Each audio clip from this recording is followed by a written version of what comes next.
तुम्ही काही नगरसेवकांना सोबत एका ठिकाणी ठेवलेलं आहे, खासदारांनी देखील वेगळ्या ठिकाणी ठेवलेलं आहे. काँग्रेसमध्ये नेमकं काय सुरू आहे? नाही, असं काही नाही आहे. व्यवस्थेसाठी ठेवलेले आहेत ते. आम्ही एकच आहोत. काँग्रेस पक्षाचे 27 नगरसेवक आहेत आणि 27ही एकत्र राहतील. व्यवस्थेसाठी आपण वेगळे जरी ठेवले असले तरी गटनेता एक होईल आणि काँग्रेसचा महापौर चंद्रपूर महानगरपालिकेमध्ये बसेल, यामध्ये कुठे दोमत नाही. आणि तेवढं संख्याबळ आमच्याकडे आहे. आणि कोण काही म्हणू देत. काल काही सुधीर मुनगंटीवारांनी काही स्टेटमेंट केलं की काँग्रेसचा एक गट वगैरे, हे सगळी अफवा आहे.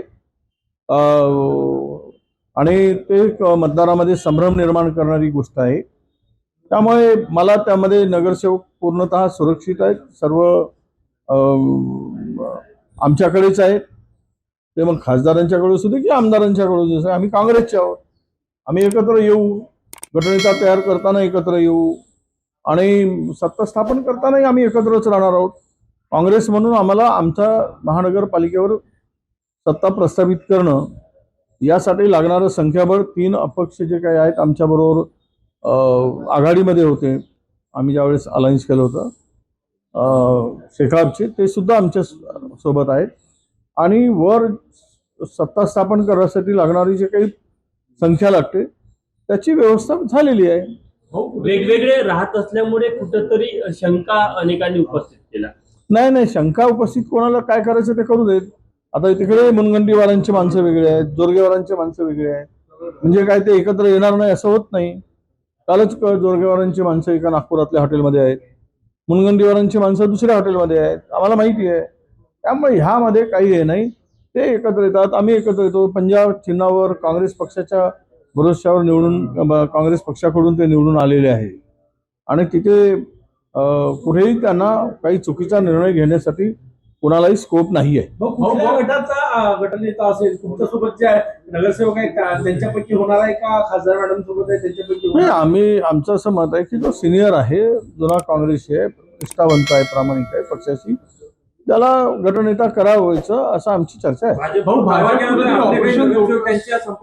त्याचं उत्तर मी दिलं आहे. भाजपचे नाही, उलट भाजपचेच नगरसेवक आमच्या संपर्कात आहे. त्यामुळे आमचे नगरसेवक त्यांच्या संपर्कात राहण्याचा प्रश्नच नाही दूरपर्यंत.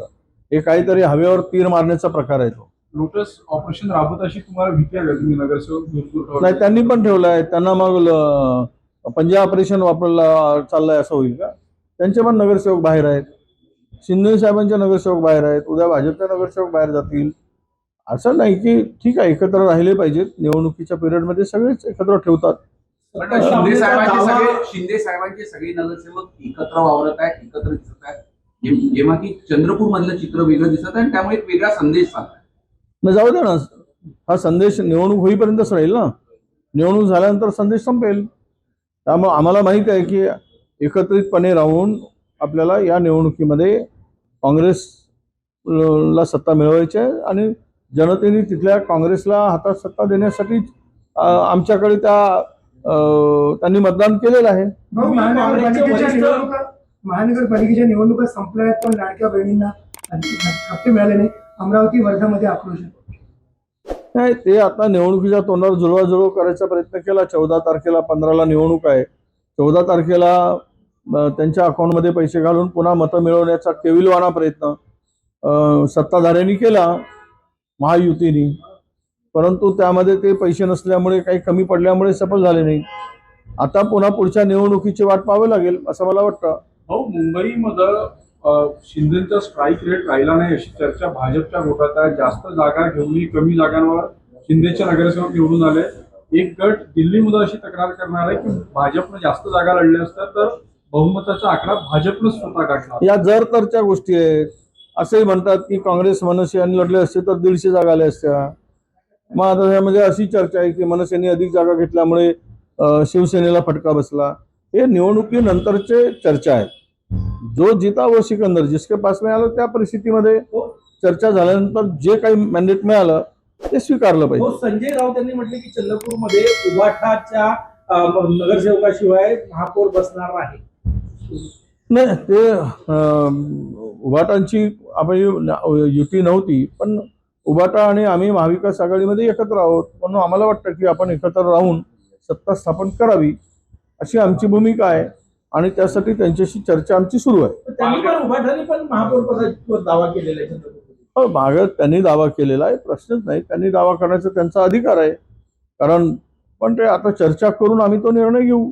हो, पालघर जिल्हा प्रशासनाने वाहतुकी संदर्भात एक अधिसूचना काढली आहे. त्यामध्ये गुजराती भाषेचा वापर जे आहे ते करण्यात आला आहे. गुजराती भाषेचा वापर करण्यात आला अधिसूचनेमध्ये. महाराष्ट्राची अधिकृत भाषा मराठी असताना गुजराती भाषेचा वापर. नाही, ठीक आहे ना, चांगले आहे की पालघरमध्ये गुजराती भाषेमध्ये अधिसूचना काढत असतील तर त्याची सुरुवात सीमेवरून सुरतवरून पालघर जवळ आहे, हळूहळू ते मुंबईकडे येईल आणि महाराष्ट्राला गुजराती एक नवीन भाषा देण्याचा भारतीय जनता पक्षाचा प्रयत्न जो आहे त्यामध्ये ते सफल होतील असं म्हणायला हरकत नाही. त्यांची इच्छाच आहे की महाराष्ट्र हा गुजरातच्या इशाऱ्यावर चालावा, गुजरात भाषेवर चालावा अशी जर इच्छा असेल तर ती इच्छा पूर्ण होऊन जावी आणि त्यासाठी सुरुवात करून त्याचे रिॲक्शन काय येतात हे बघण्याचा कदाचित प्रयत्न असेल. खडा टाकायचा आणि वाट बघायची. तर भारतीय जनता पक्षाची भूमिका या संदर्भात आम्हाला नवीन वाटत नाही.